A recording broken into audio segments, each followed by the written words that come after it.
Aucune situation ne peut interdire à Dieu d'avoir accès et rendre impossible une fraîche manifestation de sa gloire.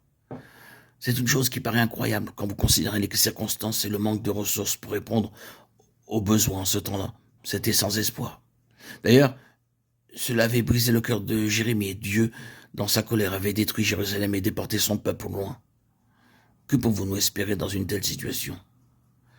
Mais au beau milieu de tout cela, Ézéchiel déclare: j'eus des visions divines. Et il les résume ainsi. C'était une image de la gloire de l'Éternel. Ézéchiel 1, 1 et 28. Aussi difficile que cela puisse être pour nous de nous approprier tout cela et de réellement y croire, il y a un enseignement pour nous. Nous sommes parfois bien près de désespérer de la situation.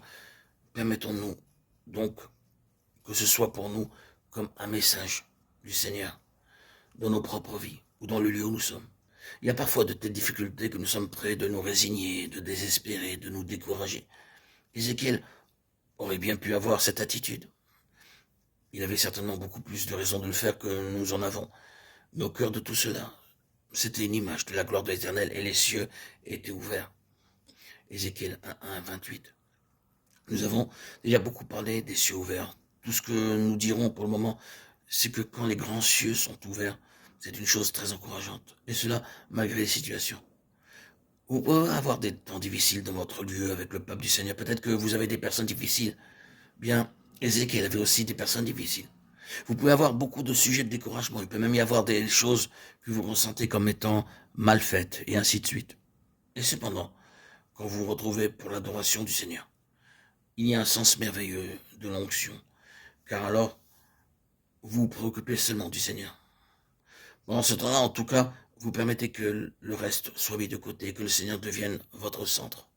Les cieux sont ouverts. Tant que cela se manifeste, il y a de l'espoir pour votre assemblée. Il y a de l'espoir de l'avenir. Car il n'y a rien de plus désespérant qu'un ciel fermé. Regardons au calvaire, il y eut des ténèbres sur toute la terre. Et vers la 9e heure, Jésus s'écria d'une voix forte: Élie, Élie, lama sabachthani. C'est-à-dire, mon Dieu, pourquoi m'as-tu abandonné? Matthieu 27, 45, 46. Le ciel était fermé, car là, sur la croix, il prenait le péché du monde tout entier. Le ciel était fermé. Il n'y avait aucune voie d'accès. Ce fut la situation la plus désespérée qu'il n'y ait jamais eu.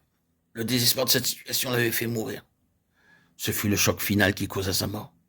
Ce ne furent ni les clous, ni les épines, ni les actions des hommes, ce fut le brisement du cœur. Parce qu'il avait vécu toute sa vie terrestre avec un libre accès auprès du Père, avec un ciel ouvert. Tous ces jours durant, il avait été en communication avec le ciel, avec le Père. Il n'avait jamais connu jusqu'alors un seul moment de ciel fermé. Alors que tout se terminait, il n'y avait plus aucun accès, aucune réponse, aucune voix qui répondait. Un ciel fermé. C'est désespérant. Si vous et moi, nous avons une quelconque réponse à la prière, le moindre témoignage ou la plus petite indication que le Seigneur ne nous a pas abandonnés, qu'il nous soit donné d'en haut, qui descende sur nous, si nous avons quelque chose de cela, alors le ciel est encore ouvert et c'est plein d'espoir pour l'avenir. Chérissons le ciel ouvert dans nos temps d'adoration. Beaucoup d'ombres peuvent perdurer, beaucoup de choses difficiles, des situations comme pour Ézéchiel peuvent subsister. La perplexité ou les problèmes, les difficultés ou les souffrances. Mais quand nous sommes ensemble et que nous portons notre attention sur le Seigneur, nous sentons sa présence. Ce qui est notre ciel ouvert, et un ciel ouvert est toujours le signe qu'il y a encore de l'espoir, qu'il y a encore un avenir pour la gloire.